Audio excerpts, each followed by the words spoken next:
Hey everybody, your friendly GM Bobby here for an impromptu episode of Diary of a Game Master. It's a sort of impromptu interview episode. As you might know, I just got back from Gen Con. Gen Con was last week, and one of the cool things that I got to be able to pick up there was a copy of the Shadowrun Anarchy prototype. So we've heard a lot about this Anarchy thing, and I was able to pick up the prototype version of it that they were selling at the Catalyst Game Labs booth. It's an incomplete version of the rules that they're letting people get their hands on to take a look at. Well, when I got home, there was a lot of talk on the internet, as there often is, lots of talk on the internet, and people the word is getting out about Anarchy, what's in it. Some people were putting some pictures of pages up, and everybody's talking about it. It seemed to me that there was a lot of discussion, confusion even, maybe some misconceptions, and I thought, why don't I get in touch with some people that I know that I can sit down and talk with and maybe help people understand what's going on with this product, what it's about, and what it is and isn't, and that kind of a thing. So, without further ado, the two people I got to sit with me today are Russell Zimmerman. Rusty, how is it going today? Doing good. How about you? I'm doing great. And the other person I got is O.C. Presley, as he's often credited, or always credited in the writing he does, and you better know him as Opti. How's it going, Opti? I'm very well, Bobby. Thank you for having me back on. Not a problem. I love having you both on the show with me, and I'm really excited to talk about this in particular. So I want to jump right into it. One thing that I have noticed, the sort of zeitgeist around Anarchy right now, is that everybody's referring to it as sort of a rules-light version of Shadowrun, okay? And that kind of struck with me because as I'm reading through it and I've talked to people about it, and Opti, I think you agree with what I'm about to say, it seems to me that this isn't exactly I wouldn't think it fair to call it exactly a rules-light version of Shadowrun. What do you think about that? That's what I say as well. Rules light to me implies that it's somehow Shadowrun 5th edition just stripped down and kind of just easier, almost like the free RPG Day giveaway or the quick start rules that we gave away. And Anarchy is not that at all.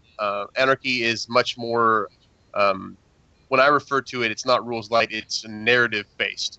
So a lot less crunch all around. And yes, some of the same features from SR5 are there, but they're less features of SR5 and more just Shadowrun staples.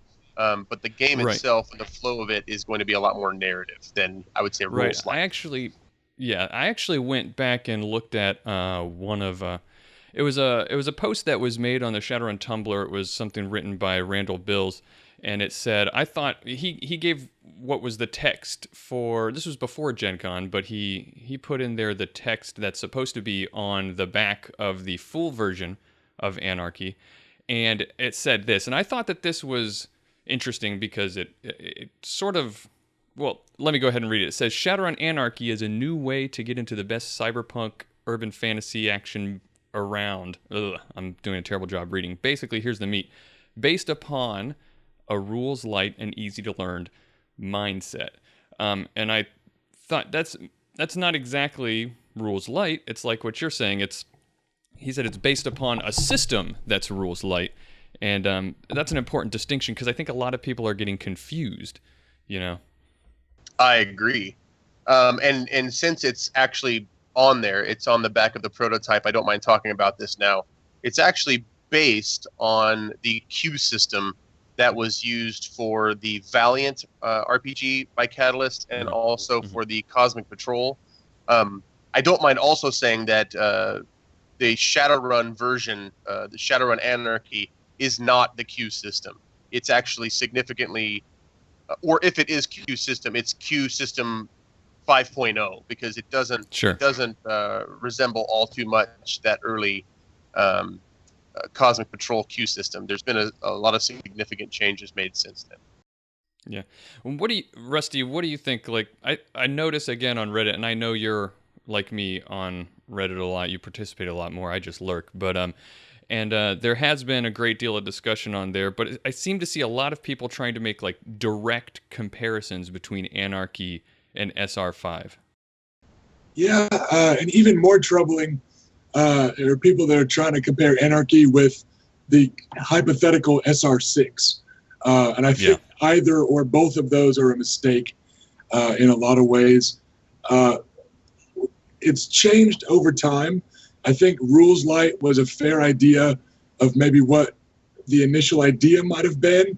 And then over time, it's transitioned more to what the industry calls a narrative game. So it has been something that's evolved throughout the year. But what it isn't is a replacement for SR5 or taking away from SR5. I think of it as almost like a DLC that adds to SR5 by granting you a different way to use a lot of existing Shadowrun books. Yeah, I think that's a really important thing, and I think a lot of people are gonna take comfort in you saying that this isn't, you know, going to become SR6 6th edition. This isn't them testing the waters for what will become 6th edition. You know, this is a different thing, right? Yeah, and I think the closest that it would come would be, we are noticing, and the powers that be that are way above us are noticing the interest in this, and the fact that this prototype booklet is like 10% the size of SR5, and people are buying it and excited about it. I think there might be lessons learned from the appeal to a little bit simpler version of Shadowrun, but I don't think we're gonna throw away 90% of the SR5 core book or anything like that. It might be a little bit of an "I told you so" moment when we say that fans love the world more than the mechanics, but it's not. Sure. Yeah, it's not directly impacting much of anything going forward. And I'll just go ahead and say that SR6 was nowhere in this discussion whatsoever. If anything, and 6th edition has not even been discussed around anything that I'm aware of either. So this is pure speculation, but I think it would be stupid of any game designer to not take into account former successes when planning for a new edition. But that's just rampant speculation. Yeah. Like, if something works really well from Anarchy, then it has the possibility of saying, hey, why don't we throw that around for 6? But that discussion has never been had, not with Anarchy, and as far as I know, 6th edition isn't even on the table. Sure. I think what honestly happened is, in one of the first posts about Anarchy, I believe it was Fast Jack on the official forums, he just straight up typoed and put SR6 instead of SR5. And I think like that thread got linked to a lot, and it kind of blew up from there. But yeah, it's unfortunate timing also that it came out right after the Rigger book, right? Well, yes, it's the tradition, of course. Yeah. Right. So before we go too much further, I want to let viewers know that one thing we will not be doing here with our discussion is I'm not going to go deep into comparing different rules and how mechanically this game works. There's a couple of different reasons for that. First of all, I don't want to step on toes. I know the Arcology podcast, I've talked to Cliff. He plans on doing something like that eventually. It's not what I'm interested in doing right now. I want to talk about broader things. Also, it's still the prototype, right? A lot of that stuff could change, so I don't feel like it's worth talking about that kind of thing right now. But anyway, do you think so? I've noticed that a lot of when you're reading through this prototype, I noticed that a lot of the terms seem to, in an effort to make it feel like Shadowrun and everything, a lot of the mechanical terms stay the same, like glitches and edge and stuff like that. Cyberware and spells and stuff, but they're not, like, especially like glitches and edge, they're not really the same thing. Do you think that's going to cause confusion? It will cause confusion only if you are going back and forth every day. But sure. The way the glitch mechanic and the edge mechanics do not work the same in Anarchy and in SR5. So I think that the difficulty will be minimal, because if you try to use one version of edge in the other game, it just won't work. Like, it doesn't work like that. Yeah. And so I think the confusion will be minimal. I think the change to using those terms is just is just something that made sense because it was Shadowrun, and Shadowrun and glitches go together. But I don't think there's going to be a lot of confusion because the way that they work really is based on the system. So I don't think anybody's going to try to say, well, I rolled more ones than whatever, here's a glitch. It just doesn't. It's just not going to work like that. I think it would have caused more confusion and felt very artificial to come up with all new terms.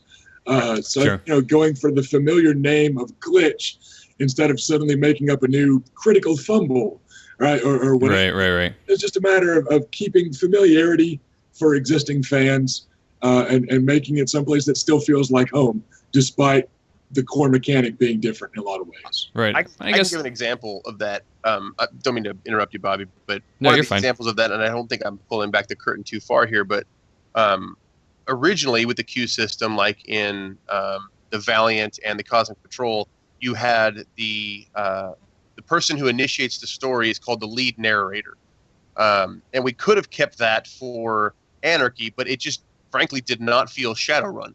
So while a game master in Anarchy and a game master in SR5 have slightly different roles, we felt like game master was more true to Shadowrun and lead narrator just didn't quite fit. And so that move was made for the same reason, although they do different things.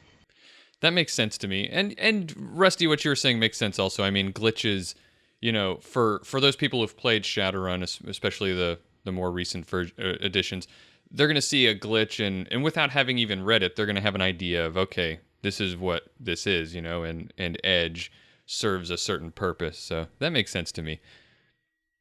You guys, one of you, I think it was Opti, said something that that made me think of another thing I wanted to talk to you about. Is I look at the book and I notice that there's at least several times at the beginning of the book there seems to be, and maybe not even, I'm going to get to the point and then elucidate on what I'm talking about, so I'm not going to explain what I tell you before I say it. So it seems to me, why is there so much of a concern about players being able to kind of fluidly switch back and forth between Anarchy and SR5? It seems to be mentioned a couple of times at the beginning of the book. I know it was talked about several times at meetings that I attended while we were at Gen Con. And to me, like, why isn't it just being treated like this is a different thing, and maybe something that is just, why not focus on people who have never played Shadowrun or who haven't played Shadowrun in a long time and bring them in? Why try to satisfy the existing players? Rusty, you want to go? Or you want me to? Yeah, I'll take it. So you go it's first. it would be like buying a Halo game, right? And you have the narrative and then you have the multiplayer. Forcing people to just pick one and having to buy two different games and all the things that come with it seems unreasonable. And so think of Anarchy as a different mode. You can use all of the existing stuff for SR5 with Anarchy because it was meant to from the beginning. Anarchy is not meant to replace SR5, and SR5 is not meant to stand apart from Anarchy. And I hope we get to talk about that in a little bit. But one of the things I really hope people do is take especially the lore books, which don't really affect SR5 or Anarchy. But I really hope that they take some of the stuff from the books, like the missions. You could run one of the missions from our SRM lines and run that through Anarchy pretty easily. The mechanics for Anarchy make running any mission or any sort of SR5 fluff very easy. And frankly, there's some stuff in Anarchy, especially the missions in the back and some of the characters that I hope, and I think frankly will, be showing up later in other SR5 things. So the line between them is very, very small. And again, I think about it as different modes to play the same game rather than different games completely. So that's why we make a big point of saying go back and forth. For some people who are just finding out about Shadowrun, this could be a lead into SR5, a more crunchy game, if that's what they want. For some people who are playing SR5, we want them to feel like they can continue playing their Shadowrun game and just maybe play a little less crunchy version if that's what suits their play style. Right. I think the bigger focus and at least for me, conceptually, is going from SR5 to Anarchy. And the reason for that is we're not doing a whole line of Anarchy stuff, right? And this is very likely to be kind of a one and done. We're not out to cannibalize fans from core SR5 and to take them to Anarchy. Anarchy is being offered up, and then you're going to run Anarchy mostly with new SR5 stuff or with existing SR5 stuff. So if you have a mission you like, the GM can run them through the conversion engine type of thing and get Anarchy stats on the other side, and you're ready to go. There's no Anarchy only stuff that's going to be coming out. We're not going to have a separate line of missions. There's not going to be a ton of supplements that are stealing art budget and writers and editors and stuff. Anarchy is just kind of this extra thing. So at least for me, conceptually, the focus is taking the existing and the ongoing SR5 and turning it into Anarchy so that this can be a standalone product that's actually supported by the ongoing SR5 line. It's not a cannibalism attempt. Yeah, I think a lot of people listening and watching will appreciate that what you say about it not being, a focus, or not the goal is not to have it share effort either, or share attention, because I know a lot of people talk about even some of the books that are intended to come out for SR5s, for Shadowrun, the stuff that they disagree with, or Court of Shadows comes to mind. A lot of people complained that why are you working on this alternate setting kind of a thing instead of working on, say, the Technomancer book. You're going to get a lot of arguments like that, people who don't like it. So I think people will appreciate the fact that this is not a change of focus, but Opti, you compared it to something like Halo that has multiplayer, like two different large modes and everything. And I thought of it more like Dungeons and Dragons, D&D, and Dungeon World. Okay, that Dungeon World is basically just, it was made as sort of a rules light approach to, there we go, using rules light again, but like a narrative kind of rules light system that to tell stories in that sort of Dungeons and Dragons setting. It uses a lot of the same terms, a lot of the same ideas. I think even all of the classes were pulled directly from Dungeons and Dragons. But what I worry about, and I thought about this when you made the comparison to video games, what I worry about is if you've got these two simultaneously existing modes that are kind of, existing in the same world, being made by the same people, do you fear that trying to accommodate that ability to transition between them will cause problems? You know what I mean? Trying to make sure that balance works and stuff like that, and you have to make accommodations in one or the other. Do you know what I mean by that?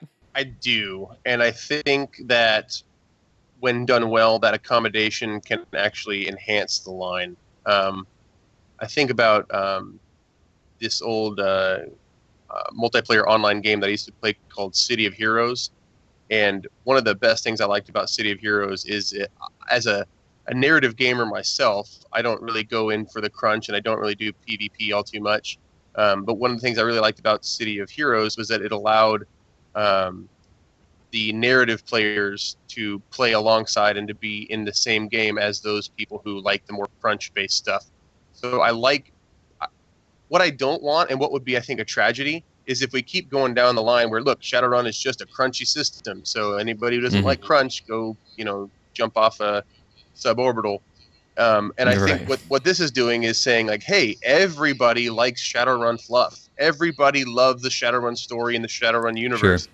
Let's allow everybody to play in that sandbox instead of just being kind of elitist about it and saying, well, if you don't want to do math with your Shadowrun, then go, pound sand. And I think this allows other people to play in that same world. And I ran through a bunch of demos this week at Gen Con. I was running people through what's called a first taste. And this is if you've never played Shadowrun before, come sit at a table and the GM will give you some pre-made characters and run you through a scenario. So I ran a bunch of people through. It was food fight, and it was a lot of fun. I did it probably 4 or 5 times, and essentially I did what's kind of like a mix of Anarchy and SR5. Nobody knew it was rules light. Nobody knew it was narrative. Nobody knew it was crunchy. They just were playing Shadowrun. I told them what dice to roll. They rolled dice, and we all had fun. And that, I think, is what Anarchy is going to allow for GMs to do, just to kind of say, where are my players at? This world is what we want to play in. It's awesome. So let's just meet the players where they're at. Some players are going to be at Anarchy. Some players want the SR5 crunch, and there's room for everybody at this table. We are being radically inclusive with this instead of trying to draw lines between gamers. I think that's a really great thing. I know for one that that I think my wife is gonna love this. My wife and I played Shadowrun together a long time ago, back when we both had a lot more free time before kids and work, and we were in college, right? Before the dark times, before the Empire. Right. Well, as of late, she became, she got a job, she graduated, and we have kids now, and I, fortunately, being a stay-at-home dad, had a little bit more time than her, and she loves Shadowrun, but she doesn't have time to. I mean, come on, let's be honest. Making a character takes several days sometimes. I mean, if I could share a comparison real quick, in the weeks leading up to Gen Con, when it became very clear to us that we were going to have something at Gen Con, I put together 5 of the sample characters for prototype. And the moment for me, aside from all the playtesting and all the email arguments and all the discussions and all the tweaking and all the files, the moment for me that it felt like this was really going to work was when I realized that I had made 5 sample characters for prototype, and made them match existing stuff, which is harder, and made them with some character generation stuff still being decided on, which is harder. But I made 5 of them with a greater difficulty in less time than it took me to make myself one missions legal character to take to Gen Con. Right. Like just right. in case I wanted to play a game at Gen Con, I was like, I'll make one dude. And at the same time, I made 5 of these characters. And I was like, I think we're onto something here. Right. And that's exactly what I mean is I think now I'm going to be able to go to my wife and I'm going to be able to say, hey, let's get you and your sister, who is interested in role-playing games but never played Shadowrun before, and let's get Tyler together, my brother. You guys met him this weekend. Hi, and, Tyler. Let's play. Hey, Tyler. Let's all get together and play Shadowrun games. And after she rolls her eyes and comes up with a reason to tell me no, I can show her this and say, look, it's only this thin. And you got one there too. Yeah! And I think it's gonna make it so that we can sit down and play, and I'm really excited about that. But I wanted to change gears slightly. You guys have made a case for Shadowrun Anarchy. You've made a case for the book, and we can talk more about the things. I know, Opti, you said you were hoping to talk about one other thing, but I want to ask one what could be tough question that I see a lot of people talking about on the Reddit, which is why. So at the Catalyst booth, they were selling this for $5. Why sell the prototype? Because it's new and they want to get people excited about it, and that's a good marketing tool. Do you mean why share the prototype or why demand? No, why sell it for money? I think that just came down to cost.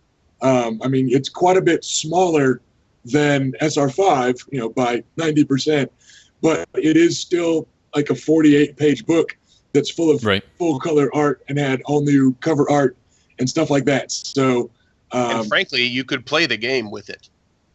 Yeah, it's enough to get started for sure. But yeah, I think that just came down to the cost of it's. This isn't a booklet, right? This isn't like on cheap paper, just stapled together. It was, a little bit more work went into it, and art budget went into it. The other thing is basically that's well above our pay grade. Sure. So, yeah, and that's what I should have. I was going to preface this question with that, which is I'm sure you guys can't explain the actual reason why. You're not making those decisions by far, but just to speculate on it. And I guess the devil's advocate way to respond to that would be, and I saw a lot of people say this, is why not just put it in PDF format and you still give it access to it only to people who are at Gen Con if you wanted to make it a Gen Con exclusive. Why actually? I see a lot of people getting salty about it because Catalyst is trying to make money. And that is an excellent question that we also asked our boss. So it's just one of those things where I think the decision not to put it up on PDF had more to do with how much feedback from Anarchy we can handle before it's time to go to print. And yeah, I don't know. Without trying to give away my own stance on the PDF versus not PDF debate, trying to fastidiously maintain neutrality, I will just say that those are excellent questions. And yeah, and I don't think that those are bad questions, like you said. I don't think that those are invalid concerns that people have. Some people say, wouldn't it be better if you're trying to test it? Wouldn't it be better to get as many people's hands on it as you can? I tend to think, that's a complicated question too, especially if you're a company that, they don't own the Shadowrun IP. They only, what's the word I'm looking for? License it, yeah. So there are concerns there about, things that I don't even understand. And decisions that are made like that frankly, people like you and me and you guys are even closer to it than I am, like that we don't understand what goes into making those decisions. And I sort of thought maybe, if anything, it could, and I think Opti, you were sort of kind of alluding to this, a way of doing it can really generate a lot of hype, And you also said, and I hadn't even thought about this, is that this is it comes with pre-made characters, and aside from some overlooked typos that you can easily figure out on your own, this has the rules in it, right? Like I can take this and use these characters and play this game. Yep. Like this is for all intents and purposes a kind of like an RPG in a box without the box, so to speak. Like you can play a game. It's got the adventures in the back that you can run. Yeah. I mean, so $5 is kind of a steal for that, Yeah, I mean, if somebody wants to say like, hey, why would I buy issue 1 of Superman when when the graphic novel is going to come out in 6 months? I'm like, I don't know, because it's worth it, because it's a good deal, because charging $5 at Gen Con and seeing how many people buy it is a good gauge of what the general interest is going to look like. I mean, there's a bunch of stuff. Ultimately, and this is not on you, Bobby, but ultimately I find that question boring. Like who really cares that much? Like there are a few people. Hi Reddit. Like, come on, find some better questions, Reddit. But Opti doesn't care about money anymore. He's beyond such things. I am not beyond such things. Kevin Zornecki posted something on my Facebook the other day, and it said something like, when I was 15, I wanted to change the world. When I was 25, I wanted to make a small difference. And now that I'm like 30, all I want to do is have enough money to eat. Right. I feel like that's pretty much my trajectory. Like I'm Right. happy if I just have enough to eat. But at the end of the day, like having enough to eat and is great. But talking about why something costs $5 at Gen Con, like that's just, I mean, frankly, it's just a really, I'm not interested in that. It's like, Rusty, if you want to have another Sure. conversation with Bobby for another 30 minutes about that, like I'll go grab a beer, but like, that's just not interesting to me. My thinking is that they moved about 95% of what was brought. I believe they brought exactly 300, and the last I heard from Jason was they had a little over a dozen to box up at the end of Vendor Hall Sunday.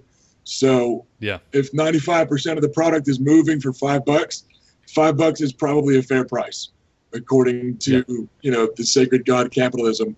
That means the price I think so. was okay. And a lot of people played demos and then went to buy Anarchy. which thanks to the folks who were giving demos away at the booth, but also it kind of speaks to the strength of the core Anarchy system that people are like, wow, that's cool. I definitely want to play that. And then just walk right over and grabbed it right away. So I think 5 is certainly well within the impulse buy territory when you're in the vendors hall at Gen Con. So yeah. And come on, guys. For those, last thing we'll say about it, because I sort of agree with Opti on that, is that if you want to just talk about pure dollars and cents, I mean, you go to Gen Con, you pay way more money than you could on Amazon for all of that stuff anyway, and you still do it right, and you don't bitch and complain about it. Yeah, when you pay $8.50 for nachos, nobody comes home and goes, "Why the hell the nachos?" It's because you're at Gen Con and they can charge $8.50 for nachos, and you just don't care. But like, because it's Catalyst, you want to be like, I care. Well, stop caring. Like, focus on how cool Shadowrun is. Just love the game again, guys. Just love it.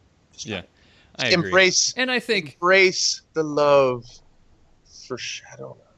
Right, and to again play devil's advocate and be a little to defend a little bit, I guess. I think all the people who are making these complaints and saying they do love Shadowrun. It's just some of this stuff worries them, and I think it's good that we're talking about it for that reason. Yes, but the $5 price point at Gen Con is should not be the biggest worry that we all have about Anarchy or SR Shadowrun. Absolutely, I think that's a good cap on that discussion. You're right about that. And if anybody thinks they got ripped off, I will pay them $5. Don't say that. Before I ask you guys, before I do a couple of quick fire questions that people sent to me on Reddit, I wanted to make sure that you guys didn't have anything else that you wanted to say about the topic of Anarchy before we move on. For people that did buy it at Gen Con, if for some reason you're still watching a Q&A about it, do please hop onto the Shadowrun forums. What I heard was they're going to set up a sub forum for Anarchy for feedback. If there isn't that, just post to the Anarchy thread that's already running. But there are a few last details that are still being kind of kicked around by the writers. And you never know if one more yay or one more nay might help us to make the difference. So if there's something about it that you really love or something about it that you really hate, please take a second and let us know. Because there's a few things that are still not at all set in stone. There's a couple that I saw just flipping through it myself that I was like, man, I can't wait until we change that or fix that. So there's a few things that are, still getting transmogrified. So you still have some time to get your voice heard. So if you got a hold of it, or if your buddy got it and ran it for you, whatever, hop on the forums and let us know what you thought. And every vote counts. And try to be nice about it, because it's a lot easier to read nice criticisms or concerns. Yeah, if you call my boss a dummy poo-poo head, then you're not actually going to help me argue something with him, right? It makes it very easy to ignore you. Exactly. Yeah, let us know what you like or dislike, because we're still hammering a couple things out. Opti? I just want to give a special shout out to a couple of particular sections of the book. And that is Russell and Patrick Goodman and I were basically 100% involved, and we kind of took over the sample characters and the missions in the back. And so we can kind of stand behind those as 100% all on our shoulders. So if you didn't like them, or if you did like them, that's all us. And so I guess I want to say two things about that. The sample characters are not just going to be throwaway characters. I plan on using those characters going forward in different fictions and all that kind of stuff. And so a lot of those characters are going to be introduced here.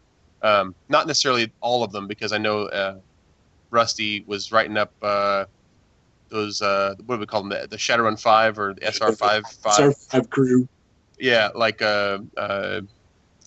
like Gentry and Koi Dog and Sledge and all those kind of guys are getting write-ups in Anarchy. But there's some new guys that have already begun to make their way into fiction that started in Anarchy. And so I would just say check out the characters. They have a lot of love going into them, and the art for them is really awesome. And then secondly, the the adventure hooks. those have some seeds for future stuff, and kind of continue on some of the adventure seeds for some plots in Shadowrun that we're working on. And so, and again, I want to say Anarchy is not disconnected from Shadowrun.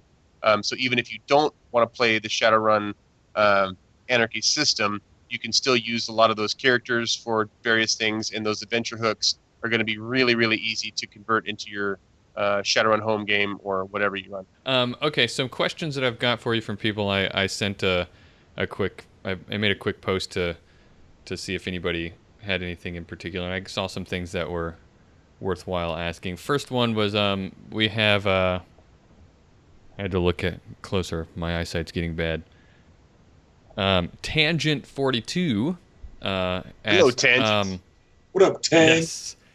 He was talking about other rules-light sort of narrative-based systems that in their books they talk about have a section for GMs that talk about sort of like principles for GMs to follow and like a sort of like mindset agenda for GMs to be following. Do you know, he wants to know if this, the full version of Anarchy, do you know if it's going to have a section like that that helps GMs sort of do their job, dictate the structure that they should have in their running of a game? Is this book going to include anything like that? It does, but I wouldn't say it's any more so than any other kind of intro game product. A lot of what's going to be in here for GMs is already in prototype for GMs when it just kind of explains their role. Mechanically, it's not going to be a special onus that is on the GM to run things a certain way. If I'm understanding the question correctly, there's going to be room for drama, room for melodrama, room for cinematic action, whatever tone any GM and game table wants to create. I think there'll be room for it in Anarchy. But there's going to be like, even the SR5 core rulebook has this, but there's going to be something in there that kind of gives the GMs an idea of how they should be thinking and what they need to do. There will be, but it's not. I wouldn't say that it's tied to the rules. I guess is the. I feel like I might be misunderstanding the question. No, I think you're answering it. Yeah. All right. Another question that he had was regarding plot points, which is for those watching who have not had a chance to look at this. Plot points are just an interesting mechanic of the game that allow you. There's sort of things that get awarded to you as a player. Also, GMs have them that allow you to have sort of really cool control over the outcome of the narrative. And again, I'm not going to get into a lot of mechanical details, but it's sort of a currency that you can use to have direct control over the narrative, even as a player. He's asking plot points. Are there any specific mechanics around how plot points are rewarded, other than just the GM says so? Is there anything like that you can talk about, or is it just like you did something cool, here, have one, or is there some other mechanic? There is a mechanic for that, and I think it's kind of both at the same time. There's like if your players do this, give them a plot point or not. Like it's really up to the GM to give, but Sure. There are some guidelines, and I don't think that there's like any hard and fast rules about when and where you give out plot points. The cues and the things like, Rusty's got his hand up. Go ahead, take it. There is one. A recent change. At one point, we had what were called initiative points that some of the mechanical amps did give you, and we actually folded those in with plot points.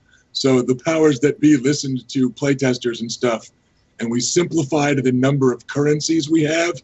So, for instance, certain levels of like wired reflexes, boosted reflexes, move by wire, your initiative enhancements, some of those will just give you a plot point at the start of a fight. Because one of the things you can do with plot points is manipulate the action order. So yeah, we actually did give a very hard and fast mechanical thing there. Some amps, some spells, some cyberware, some of those effects can just give you a plot point now. So cool. That's excellent. I think actually I did see one thing in there. It was it was an amp, which again, for those watching, an amp is just spells. A lot of things were folding into amps. They're just ways to augment your character. Amp, Yeah. you know. Amps is but, a word that we created. Um, I want to talk about it, but I'm not going to.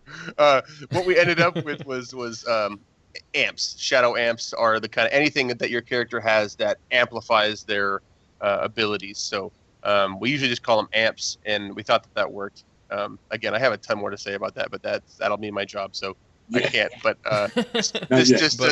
everybody be blessed that they're called Shadow Amps, because that's a pretty cool name. And whatever, I'll just stop there. It's a pretty cool name. Well, one of the amps, and these mechanical amps, like Rusty was just talking about, like cyberware would be a mechanical amp, I suppose. Yeah. One of them was allows you to, I think it might have been wired reflexes or something like that. Some sort of an amp allows you to get a plot point at the beginning of every combat turn. Sure. But move on from that. War machines. You want to say something real quick? I was just say, in addition to the kind of fluffy, when you roleplay, you get them, and the more hard mechanical, certain amps give them to you. Everyone does start the game with a certain number of plot points, so you don't have to beg your GM for them or invest amps to make sure you have them. Everyone starts with some, so there are hard and fast rules in there. It's not always fluffy in between. And I got one more question here. I think I'm going to stop it there. There were lots of questions that were asked, but I didn't want this to take too long, and I didn't want to focus too much on, the crunchy aspects of the game. So this is from War Machines on Reddit. Hello, War Machines. Hello, War Machines, with a Z at the end. Everything's better with a Z. I thought it was War Joaquinez, but that makes more sense. Is there any information on the shared GMing aspect of it? Is it shared storytelling, or is the control still in the GM's hands? That's an easy one. It's not as shared as the former games in the queue system, but it is still GM-led. The GM does not have complete control over the story. It is in that way, it's much different than SR5. The players have a lot more control. It is shared storytelling, but the GM is still the one who's kind of setting the tone and kind of leading it. Again, in a much looser way than the GM would in SR5, but the GM is still kind of in control of the table, however loose that is. Yeah, I think that's basically. I know I talked to you a little bit about it in the hall at Gen Con, Opti, and that's the impression that you gave me. That's where all the important things happen. In the hall. Yeah, that's right. In the hallway at Gen Con. Thank you, guys. I think that's all I've got for you. Like I said, I think this is the point here. Was I wanted to get a chance to talk to somebody who knew something about Anarchy, who actually has been working on it, and get a chance to sort of give people some extra information about what the goals have been, what is the reason that this is being done, and what are some of the higher level thoughts that are going on. If you are interested in the mechanics of it, I like I said, I talked to Mr. Johnson of the Arcology podcast just earlier today. He said he's planning on doing an episode about it in the future. He may wait until the full version comes out, but just keep an eye on his podcast. It's the Arcology podcast. And he'll be doing an episode on it. I'm sure you can also there's lots of talk about it on the Shadowrun subreddit. So lots of people. There's a whole thread called it was an AMA that somebody did saying that they had it because they were at Gen Con, and they answered a ton of questions about it. So there's a lot of questions being answered there about more crunchy aspects of it. So go check that out. Also on thank you, guys. Go ahead, Rusty. On RPG.net in open gaming, there's been a pretty long-running thread there, and we've actually had Jason Hardy stop in a couple of times. There's been well, that's excellent. There's been a few points when I'm like, no, that's above my pay grade. Let me ask my boss, and Jason has dropped by to answer stuff. So there's a pretty long-running one there as well that has some good info. Cool. That is excellent. I'll try to see if I can get some links to both of those permalinks to threads and on Reddit and RPG.net. And so people can go there. Thank you guys, Opti and Rusty, for coming and talking to me on such short notice. I just got in touch with them like late last night or something and said, please come and talk to me. And we are grateful to be on. And We're attention hounds, and so anytime you can get me and Rusty in front of the mic, we'll do it. I just missed you guys because it had been days since I saw your smiling faces. Yeah, it's great to talk to you guys again. So that's the episode, and Shadowrun Anarchy, I hope you guys are as excited about it as I am. This is the prototype, and you know what? That enough of a reason to spend $5 on it is that only, 290 of us have one of these. So that's pretty cool, too. And who knows? It's a collector's item now. That might not... It might look different, too. Who knows? Yeah, it might, but this is my version. I will, all right, thank you guys. Virtually sign them all. Hold your book up to the screen. Click rewind and hold it up. Thank you guys, and from me and from all of the guys, from the two here, thank you for watching, and I hope you enjoyed and learned something. Bye-bye. Goodbye. Click. And End. we're clear.